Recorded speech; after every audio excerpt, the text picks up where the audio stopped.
If you want to post anonymously on Facebook, this guide will walk you through the simple steps so you can create a post without showing your name in the group.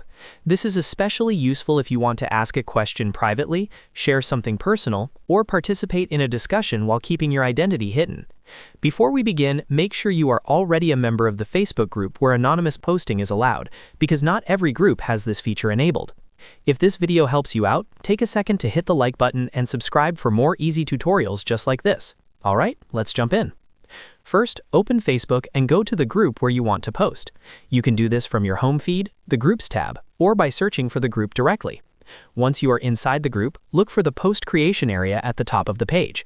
When you start a new post, you should see posting options available to you. If the group supports anonymous posting, choose the Anonymous Post option. This tells Facebook that you want the post to appear without your name attached to it. After selecting Anonymous Post, take a moment to write your message carefully.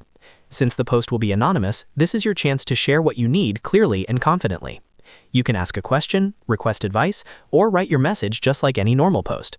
Make sure to review what you wrote before sending it, because once it is posted, other members will see the content but not your personal name. When everything looks good, click Submit to publish the post. Facebook will then send it into the group as an anonymous submission, depending on the group rules and settings. If you do not see the anonymous post option, that usually means the feature is not available in that group, or the group admin has disabled it. In that case, you may need to choose another group that allows anonymous posting, or check with the group admin for more information.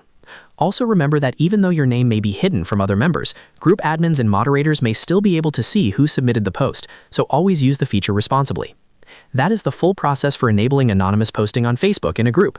It only takes a few seconds once the option is available, and it is a great way to participate more privately when you need to. If this tutorial was helpful, please give it a like, subscribe to the channel, and turn on notifications so you do not miss the next step-by-step guide. Thanks for watching, and I'll see you in the next video.